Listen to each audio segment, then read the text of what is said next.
It's time for a change. That's what's going on, and I'm not changing my answer. So, this is what happened. We've got some exciting things lined up for you today. For those of you that might not be familiar, what we're doing here and why people are presenting in the green room is that we're doing something interesting in Altspace VR, which we're compositing. So we're kind of making a bootleg 2D hologram of a person, and now the people that are in the audience are able to enjoy the presentations from the meetup. So we've been experimenting and trying to bridge this window between a real event and a virtual event, and experimenting with SVVR to do so. So it's very cool. By no means finalized. It's very, very raw and prototypey, but it's kind of a fun way to really get the virtual audience kind of involved in what we have going on here. So with that being said, we're going to actually start things right off. Our first presentation is from the Daydream team. Yeah, that's what I'm talking about.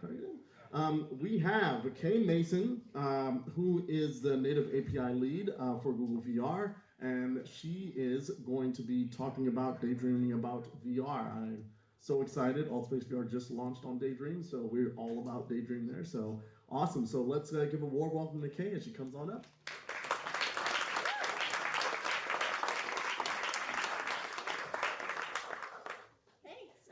Thanks to John for inviting me tonight, and thanks to all of you for coming. I'm a little nervous, so I might talk very quickly to start with, but I'll probably slow down after a bit. And this is a little too high for me. It's probably okay. Okay, so, oh, thanks. I'm 5'9", come on, it's pretty short. Okay, thank you. So just agenda, what I'm going to talk about is just a brief introduction. I'll introduce myself. Talk a bit about Daydream. Just out of curiosity, how many of you are familiar with Daydream? Yeah, that's good. How many of you have developed on it? A few? Okay, at least I know who I'm talking to. So I don't know how many of you are familiar with Google's model, which isn't actually don't be evil, which everyone seems to think it is. It is actually organizing the world's information and making it universally accessible and useful. So for us, that's kind of a big thing, making things accessible, making them useful, and that's always been our approach to VR, is trying to make it accessible to people, make it available on the tools that you have in your pocket, like your smartphone, and trying to make it, so that's what we did with Cardboard. So this is what I do on VR and Daydream. I'm the API lead. I wrote our native API, so you can blame me if you don't like it. I also work on rendering, and I've done a lot of our distortion, so you can also blame me if you don't like the distortion on Daydream, because I did that. So I'm Canadian. That's my... Yeah! This is a slide of my dissertation. I have a dissertation, so I'm just introducing myself. I shipped a bunch of games before coming to Google. These are all the games I shipped. And I'd like to talk about the one there at the bottom right, which is Sims 3 for the 3DS. That was really my first foray into writing a 3D system, and it was for 3DS. It was an interesting project, the only project where I ever had to sign an NDA in order to see the NDA, which was great. I'd never had that before and never since, but I had it then. And we had to go in like this sequestered area where we weren't allowed to have anyone come in. And it was a year project for a launch title. And for the first 6 months, they didn't tell us it was 3D. They're like, here's your dev kit. It was a circuit board with a little display attached on it. We're working away, and 6 months into the project, they're like, by the way, that screen, what if it's actually 2 screens? What? What if it was 3D? We're like, whoa, this is crazy. So I had to learn to do some things. For example, how many of you are graphics programmers or graphics people? Yeah, so I'm a graphics programmer, that's what I do. So by default. And so in learning to write, to send data to a GPU, one of our biggest problems with rendering is getting data to the GPU. So if you had to render your scene twice and send it to the GPU twice, that's a big problem. And it's a big hit that we encountered very early on when writing for 3DS. So I kind of had to learn to find ways, and there really weren't many early on. And Nintendo's, if any of you ever worked on Nintendo's consoles, they tend to be fixed function pipelines, so they don't have shaders, they do some things really, really well, but they're fixed functions, so you have to find ways to kind of circumvent that and do your own thing for 3D, which was an adventure, but really good experience for me. I enjoyed it. I worked 80 hours a week for a year, though. So after I worked on Sims 4, that was my last game, I came to Google to work on Google Earth. So there's Google Earth, it's really pretty. I did the atmosphere for the mobile atmosphere, and it was was kind of a different experience for me. It was my first time really. 3DS is embedded, but it's not mobile. So first experience working on mobile, it was, I don't know how many of you are familiar with OpenGLES. This is from the OpenGLES specification. So one thing you'll see here is medium P. This is like a shader precision. Medium P is the only one that's required to be supported on mobile GPUs to support OpenGLES. And if you look in that column of relative floating point precision, that's 10 bits of floating point precision. That's not very much. So if you go back and look at what the atmosphere there, how many pixels, how would you calculate that atmosphere? It's like, if you think of it as trigonometry, where the atmosphere should show up by the Earth, how many floating points of precision would you need for that sign, for that little tiny atmosphere showing up on the screen? And on mobile, that was a really big problem, and I had to solve that and find a way to come up with the atmosphere. And basically, I did it in screen space to start with, and then switched it to when you get closer to much more complicated calculations. Cardboard was interesting. When we first launched it, this is one of my favorite cardboard quotes. The lead for Google Earth said about cardboard, "This is the most googly thing I've ever seen." Did you imagine someone brings you this piece of cardboard and they're like, "We're going to make VR with this"? What? It was kind of a crazy moment, but we were all really excited about it too. So I did the mobile atmosphere for Earth VR. That was my first thing when we did cardboard launch, and I got to go down and sit in the cardboard booths, and it was pretty exciting. People were really excited about it. I was pretty excited about it too, and show off cardboard. So we did that, and then we wanted to do more and better things, so we started looking at Daydream. So the difference between cardboard and Daydream, aside from the obvious controller and the head strap, the things that we really wanted to do were, are any of you familiar with asynchronous reprojection? Some of you, okay, I can just basically explain. I have this saying that I like to say to people at Google, which is, if you get sick in VR, you get sick in real life. So, one of the things that makes people sick is when we have latency, when we can't get head tracking input into our rendering fast enough. So we need to latch on to that input at the very last possible minute. So when you're rendering your application or writing your application, part of your frame is done doing calculations on the CPU, and then at some point you switch and you send your data to the GPU and you say, draw this. So that's great, except that you grab the position to do your calculations on the CPU, and by the time you get to the end of your frame, the users move their head, and it's slightly different. So what we do is you give us a frame, and we relatch the input at the end of the frame, and we try to offset and calculate where the user would be based on where they, so that's asynchronous reprojection, and we do it, Oculus does it, also Valve does it, everyone does asynchronous. So we wanted to be able to do that, and that was a big thing for us for Daydream as well as controllers. So Daydream smartphone, some of these are so we launched on Pixel and Pixel XL. Moto Z and Moto Z Force are now Daydream ready too. I guess you say Moto Z here. I can't bring myself to say that. Actually, this is slightly out of date because the Axon is now also Daydream ready. That was announced recently. So again, one thing I wanted to highlight in this, because it's kind of important to me, is that we really want to make VR easy for users and developers. So I'm going to talk about how we try to make it easy for users, and then how do we try to make it easy for developers. So this is our Daydream view. So we really try to make it just something simple that you can just drop your phone into it and quickly put it on. So we have our dawn flow, where you basically just put your phone in and it automatically launches VR and puts it in, so the user's experience is really simple. The controller, our Daydream controller, is pretty simple. We made it simple on purpose. Wanted to make it as easy as possible for users, and actually developers have been really positive too about wanting to have a consistent experience and give their users something quite easy to work with. So yeah, it stores in it was our fancy storing, and yeah. So, and this is a picture of one of my favorite experiences with the Street View on Daydream, which is pretty cool. And some apps that we're launching. So let's quick talk about users in VR. So now I want to talk about developers, because I think most of you are VR developers, right? This is Street View. Oh look, I'm talking. I don't think he can hear you. He has headphones on. It's okay. Nice. Nice. That's the delay. Also, I still sound like I'm 16, which which is a little weird to me, but okay. Are we good? Sweet.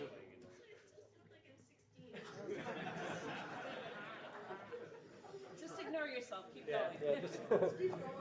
Okay, so I'm going to talk about developers. So one of the first things that we try to do are engine integrations, and we have Unity and Unreal, and a lot of our apps that third-party developers make are developed with Unreal and Unity, so you can use the tools that are there and interface with Daydream that way. We've also done a lot of work on host-side support to make sure that as a console developer, for example, I particularly did not like that minute that it takes to download your code from your PC onto your Wii or whatever it is you're developing on is actually 20 minutes, because while you're waiting for it, someone comes to ask you a question and you get interrupted and you spend 10 minutes checking your email, and then you have to come back to it and it takes another 5 minutes to get your context switching done again. So we try to do host development so people can have a much better developer workflow. That's true. So there's still big challenges. We know that a lot of our devs want to make their apps available for Gear VR too and other platforms, and that's great.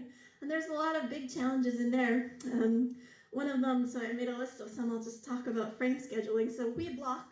So again, not so many graphics programmers in here, but at some point you have to synchronize your CPU with your GPU, and that point of synchronization is called vsync. So we do vsync, and every time frame you have to line up a vsync and figure out where your GPU is and when it's finished with your buffers.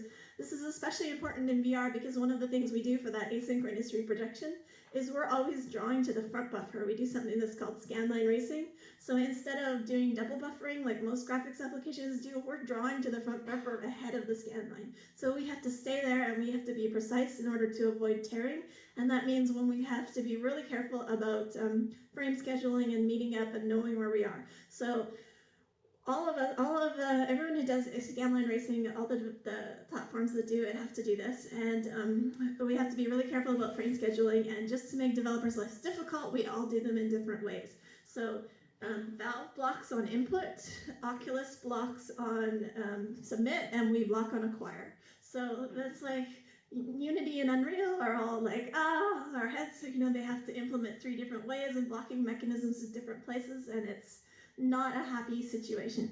So a swap chain ownership is another thing, because a swap chain is basically a sequence of buffers that you're giving us. You give us your frame, you submit it, and you give us a swap chain, and we have different, it's not a traditional double buffering setup because we're not double buffer, but we have a swap chain, and every time we pop off a buffer off there, we're updating it with EDS. So swap chain ownership is another thing. I'm not exactly sure how Valve does it, but I know in Daydream, we own the swap chain, and in Oculus, applications own the swap chain, which is a big difference again for how you implement your application. You've got to make some big changes for your application to make it work on Daydream from on Oculus.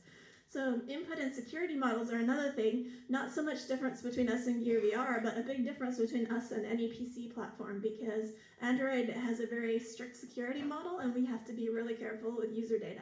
So for example, if in your application you want to have a user enter their credit card number, Android is very particular about letting you write any sort of driver layer or anything that comes in between the user entering that input and the application getting it.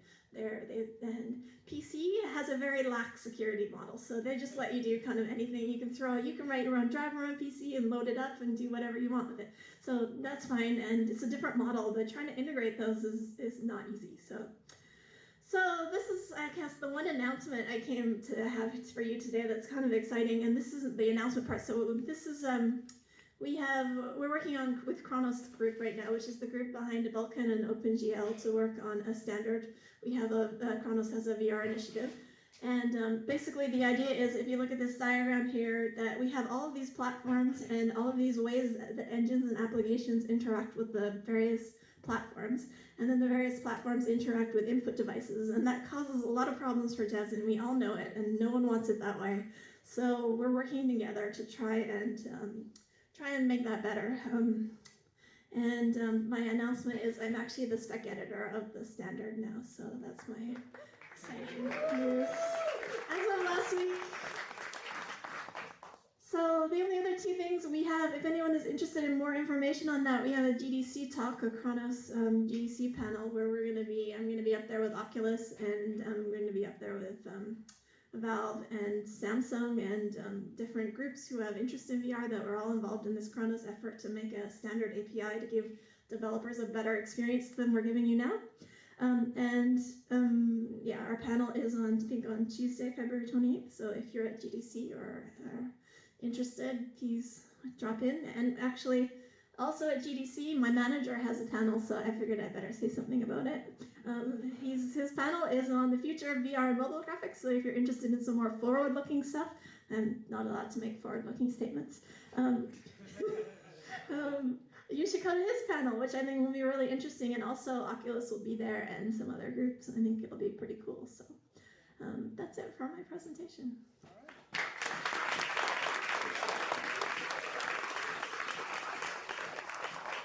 You okay with taking maybe 1 or 2 questions? Sure. Yeah, if anyone has questions, let's make them good. What makes a Daydream phone a great Daydream phone? We have a Daydream ready specification, and I think you can look up. I don't know too much. If I know the specifications, it has to have a certain GPU. It has to have certain abilities. Right now, I think the only Daydream phones have particular GPUs. So we as more coming to us, we have to add support for different GPUs, for example. And again, many of you are in graphics programmers, you know that when you work with a C compiler, it's great because you can work with GCC or VCC, or you have some standard C compiler.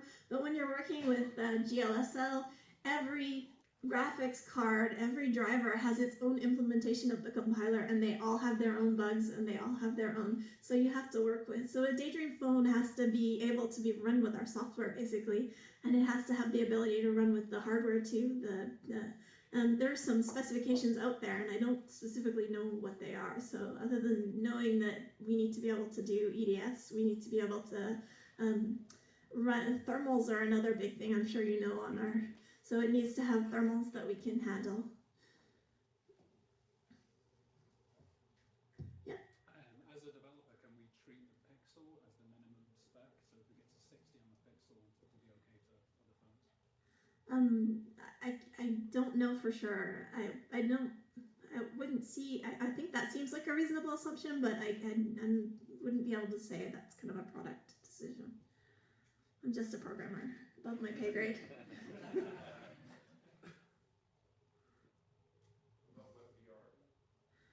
WebVR? Yeah, I'm not sure, again, not sure what's, I better say not say much about WebVR, because I don't know what we're doing on it, and I don't have the background to tell you. I know the people on our at Google who work on WebGL, but I'm not sure about WebVR right now. So. Thanks. Sweet. Yeah. Thank you, Kaye.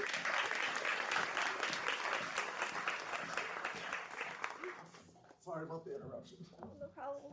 All right. The users in Altspace were complaining it was too low, so I was attempting to adjust volume levels with noise canceling earphones on, so that's great. So one of the kind of useful things that's popped up with, thank you. With Altspace on Daydream is that we have a 2D mobile mode. So what I was doing is getting a sample of the sound inside of the room as well. I'm actually that little guy here turning around.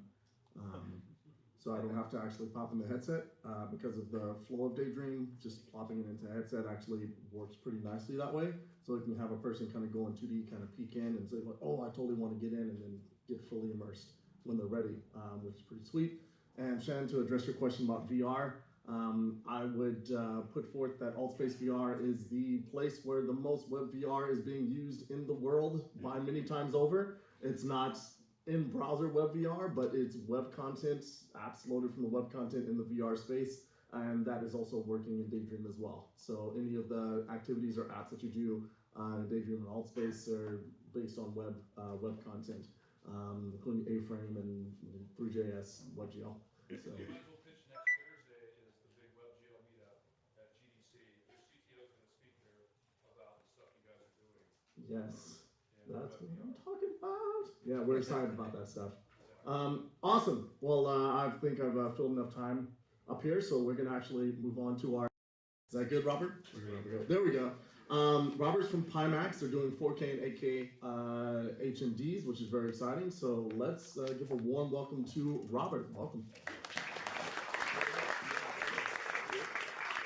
So I want to thank everybody here for coming out, and to the wonderful SVVR team. Give them a round of applause for the wonderful venue that they provide for us. I'm the sales developer, business development for PiMAX 4K. We are the only 4K VR headset on the market today. We are coming out with an 8K headset. I can tell you it's the greatest thing in the world, and best thing to do is just try it out. We do have a demo of it after the show here today, so I'd like you to come over and take a look at it and give you all the specs, tell you it's better than Oculus, tell you it's better than everybody else, but that would just be talking, and that would be sales. What we'd like you to do is come over and take a look at it. Each and every one of you give us your feedback, all the technical information. I do have some of it with us. I just got these and tested it out at 3 o'clock in the morning, so I'm a little sleep deprived, but be more than welcome to just have you guys come over, take a look. Please ask as many questions as you can. I'll try to answer those for you, and just look at it. I think, I can go through the specs, but I'd just rather have you guys take a peek at it. And we'll be at the SVR VR Mixer, yes, with our 8K version, which is 210 degrees, and it's absolutely amazing. This is something you definitely want to come and see. Come out to if you haven't got your ticket, get it and come on out, and we'll be able to show you the 8K version there. We'll also be doing a Kickstarter launch in about 2 months. The price is going to be around $5.99 through the Kickstarter. It'll be selling for around $7.99. This particular unit now, we have the 4K. Right now you can buy on GearBest, most e-commerce sites. It's around anywhere from $359 to $399. But again, if you're used to the other guys out there, check this out. You'll be pleasantly surprised, and just welcome your input, and hope to see you guys over there after the show. Pretty much basically it.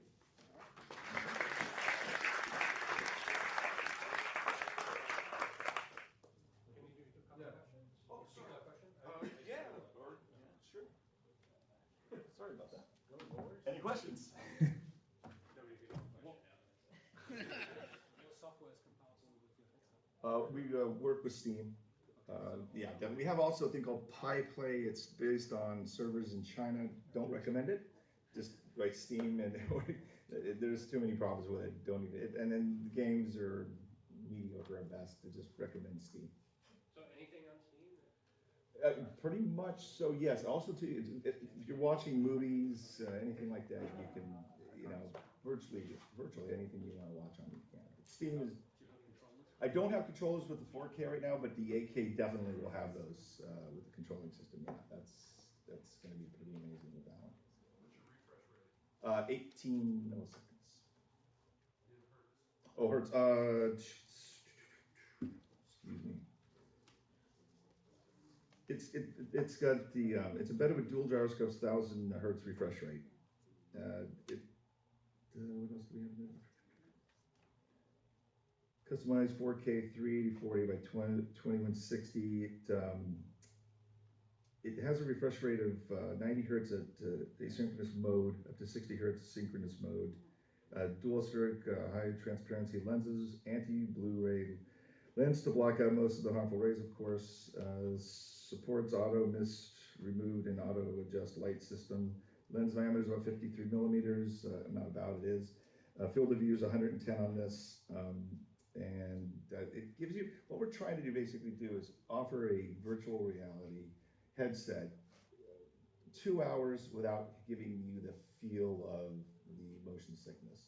You'll find that if you get motion sickness, you're probably going to get it anyway, but most people that have tested at this point, we have a ton of reviews online.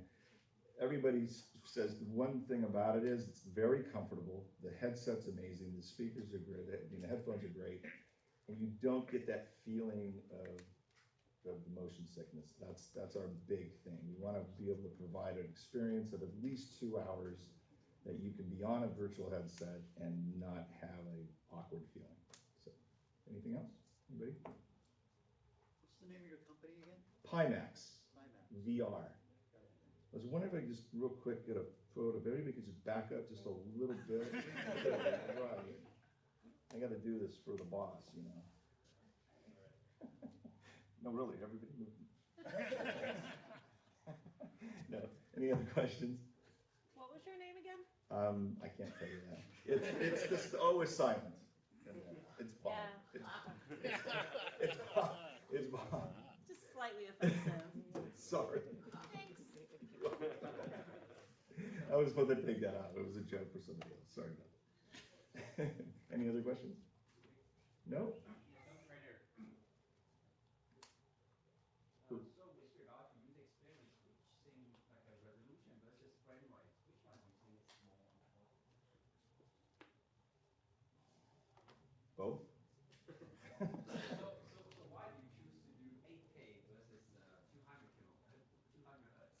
hertz? As far as that portion of the technical side of it, what I recommend is coming to the mixer.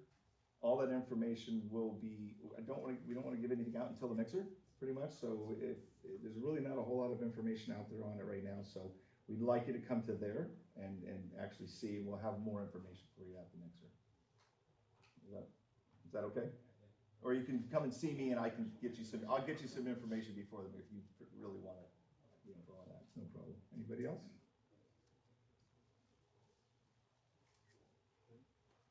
Go, okay.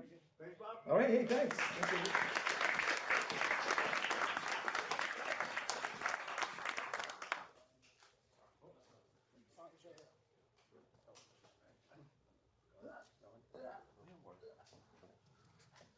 All right. Next up is Asaf making some announcements or some information on what's going on in some instructional classes, right? Yeah. What's going on. All right. Let's give a warm welcome.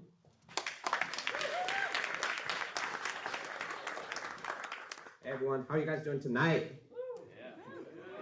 Yeah, let's go.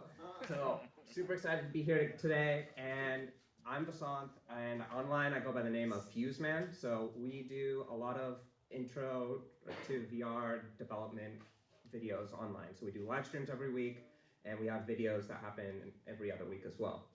And we've been using this space at SVVR for the past, it's been about 2 months now, right, John? Yeah, so about 2 months, got this nice green screen space. It's been awesome. I got to see it develop. It's really cool. And we've now partnered with SVVR to do these workshops. So they're intro to Unity and VR using Unity. And I don't, okay, we don't have, that was loud. We don't have the image right here, but we are doing one starting this Saturday. And it's gonna be a full day. We're gonna go over the basics. So starting with how do you get into Unity? How do you navigate around? And then slowly getting into adding VR in, adding Steam VR in, and eventually at the end of it, you'll have this cool Unity fun physics sandbox that you can play around with, teleport around, and throw things around, have fun with people. So this is going to happen this Saturday. We're going to do a ton more. So if you can't make it this Saturday, don't worry about it. And yeah, I mean, I'm open. I'll be around. So if you have any questions about that, feel free to come to me afterwards. I want to keep this kind of short because the beauty of the SVVR meetups is really meeting the cool people around you. And speaking of which, how many people it's your first time here to SVVR? Nice. And how many people here are developers? So people who are new, go and meet those guys. They know a lot about VR. This is going to be an awesome time for you. And how many people are new to VR development or want to learn about VR? Nice. I see you guys. Awesome. So I'm here if you want to ask questions about anything like that. And yeah, SVVR can help answer anything also. Yeah, I was gonna say, and he's a great teacher. He does We got the image. a live stream. Okay, every other Saturday, Yeah. basically, he does a live stream, live coding. People can get in there and chat. So you guys who are interested in being developers but want to like test the water, join his live stream, and code along with him. You can build a project, test it out, and I think people have really enjoyed doing that. Yeah. So yeah, great. I wanted to make sure to plug him because his live stream is awesome.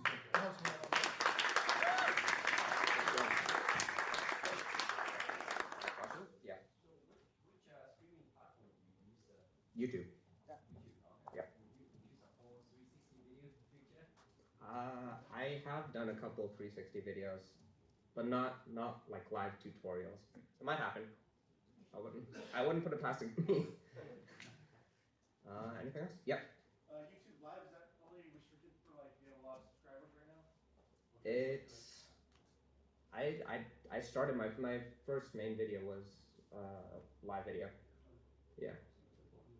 I think that there is something that's I think it's live 360 is limited right now. Okay. I think that's if you have 10K, but that should go away soon. Yeah. Anything else? Cool. Thanks, guys.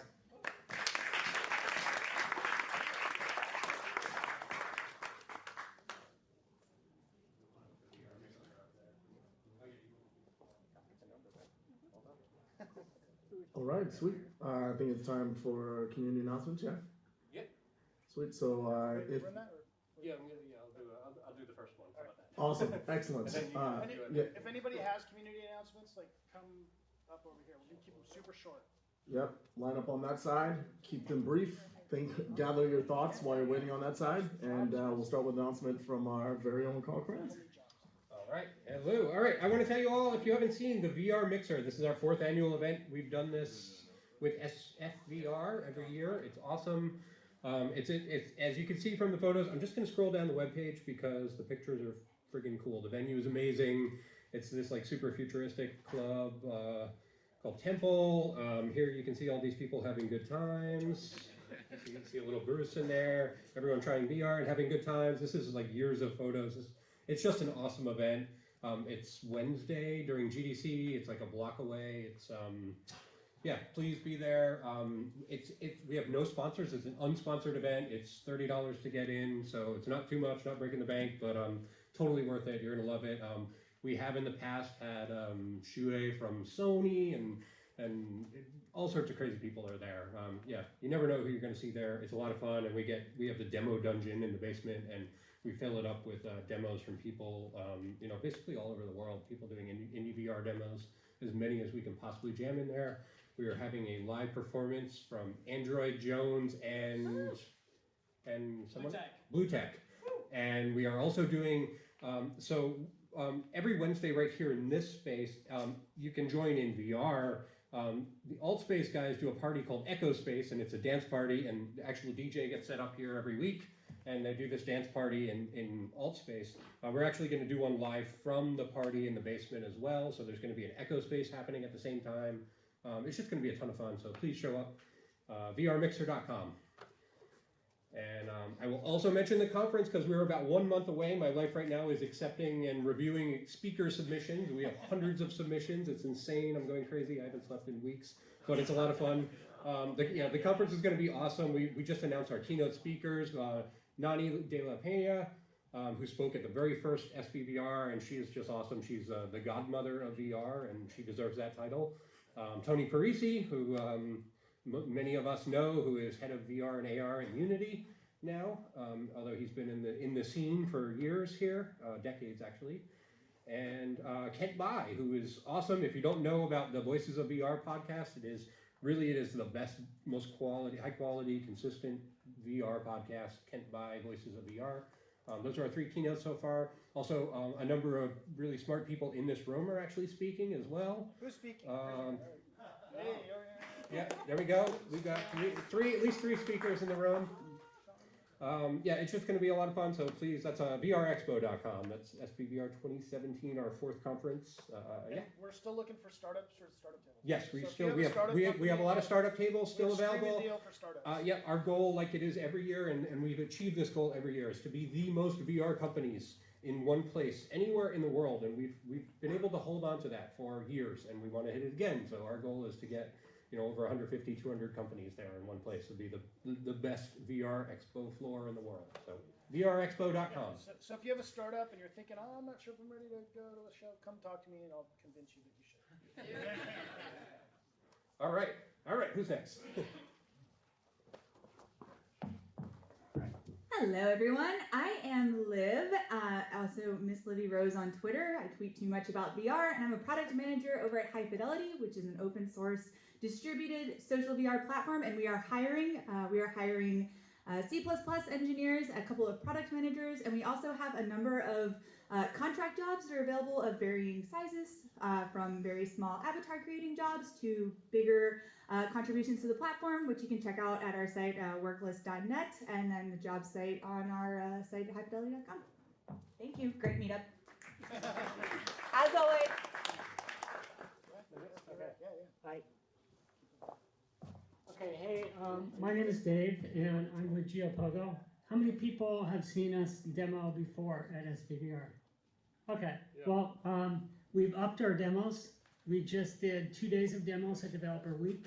We were selected as one of the VR companies there. We're really jazzed about that. But the big VR story for SVVR is, of course, we were spawned in part by SVVR because our director of technology was somebody who I met at SVVR about a year ago, Scott Singer. And Scott's very active. I don't know how many of you know him. But we're going to do a little demo afterwards. So I really want you to see it to just give you a little idea about what GeoPogo is about.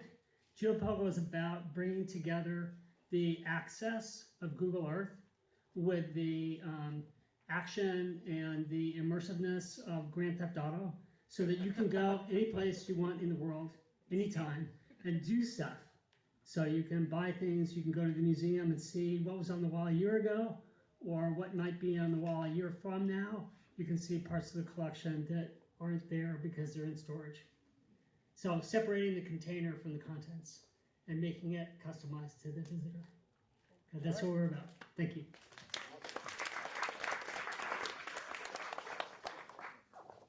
I'm just gonna plug in. Hey, I'm Shannon, and wow, lights are pretty bright and intimidating. I kind of have two announcements. So first of all, you guys may have heard of this thing called CineQuest. It's hitting San Jose. It's going to run from February 28th to March 12th. It's kind of like Sundance for the West Coast, and they have a ton of VR stuff going on. It's called actually CineQuest Film and VR Festival. So that much of the catalog is all VR content that's going to be on display. It's going to be running about 14 Vives, 40 Gears, 3 PSVRs, and a Rift and a Daydream if I can get one. So I'm looking for volunteers. Anybody wants to come, and you get a free ticket, a t-shirt, and stuff like that to help run the booths and run the equipment. And it'd be really nice to have some other technical folks on hand. They're just different sessions we'll be running for course the 2 weeks. So basically from March 2nd on, any night that you're available, or day, just connect with me. I'm shannon@hp.com. It's an easy email to find. And talk to me after, and we can maybe coordinate. I could really use a few volunteers. So there's that. And then next week on Thursday is our big WebGL meetup. It's SVWebGL/WebVR. And that's going to be sponsored by the Kronos Group, which apparently I now belong to, whatever. And we're now going to be announcing WebGL 2.0. We're going to have WebVR. We're going to have Altspace guy there. We're going to have Mr. Doob, the most awesome guy in the world on WebGL. So it's going to be a pretty interesting meetup. So if you want to join, and hopefully I'll see you there. All right.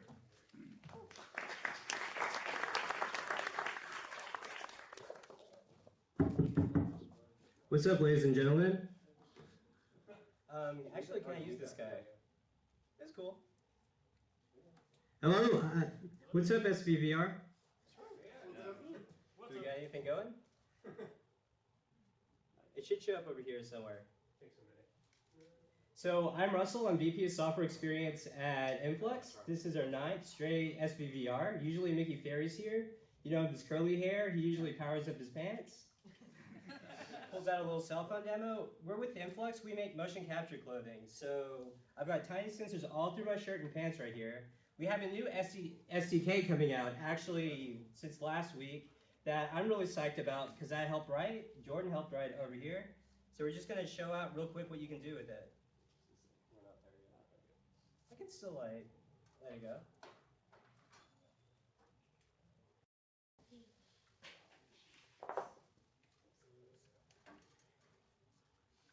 We're getting there.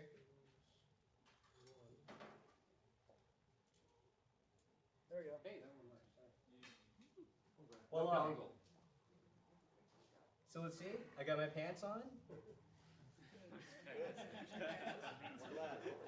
It's important. All right, we'll run a window. It doesn't matter.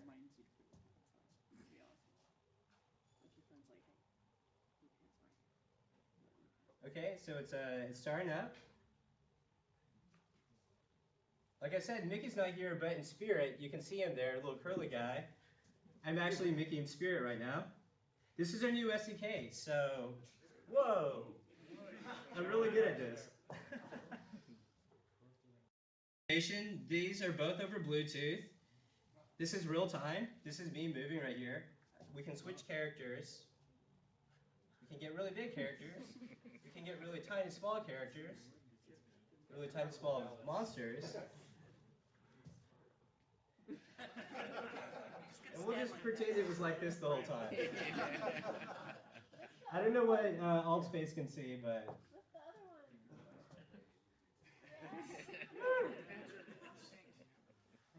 But you see they're initializing, they're still powering. Anyways, we're rolling out a new SDK to anyone that has their suit, so if any of you guys have suits here, come talk to either me or Jordan over here, and we'll get you instructions online. Thanks, everyone. And the pants work.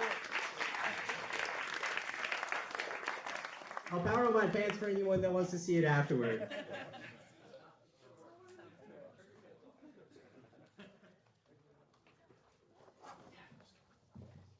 You need power for pants. Here's the cable for it. Great, thanks. My name is Tom Flynn. I work at, I head up several VR projects at Samsung Research America, one of which is the Gear VR framework, which is actually a rendering engine that allows you to develop for both Daydream and Gear VR, be able to deploy it all in the same APK. And we're hiring. So if you're a Java or C++ developer and know OpenGL, interested in working on cool VR stuff, send me your resume at tom.flynn@samsung.com. Thanks.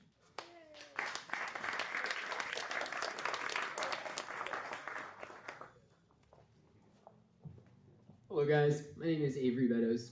I am the co-founder and CEO of Alter, a small startup working really hard on a productivity tool in VR that's focused on spatial thinking. And we are looking to contract with a technical artist to add some beauty or pizzazz or wonderful aesthetic flavor, if you will. So if you're interested in learning more, I would love to chat. I'll be around. Or like sounds like it would be useful, please come talk to me. Basically you would like make buttons. It would kind of be like PowerPoint for prototyping except in VR. Cool. Awesome. Can I announce your demo? Okay, sure. Okay, last announcement. Good to go. Green probably not going to play nice. Nice move. Wow, nice. Hi, my name's Chris. I'm new here. I'm going to be doing a demo of a work-in-progress game for the Vive in the corner over there in a little bit called Light Strike a Ring, and I guarantee you 3 things. It will not have any zombies, it will not have any guns, and it will not feature paddleball, and that is all. Thank you.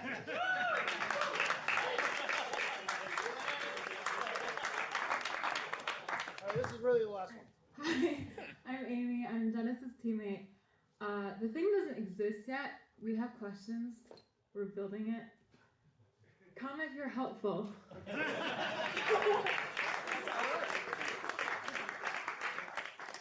Demo time? Ready? Demo time? Yeah, cool. All right, that wraps up the presentation portion of SVVR number 38. Right now we're going to break out and get some demos set up. So it's the time where you can check out what other people have been talking about and working on, and also get to know more of what the fellow people in here are doing and ask some questions of them as well. So enjoy the food, enjoy the demos, and make a company. Have a good night. Thank you, Altspace people. Good night. We're sorry we can't two-way communicate with you yet, but that's coming soon.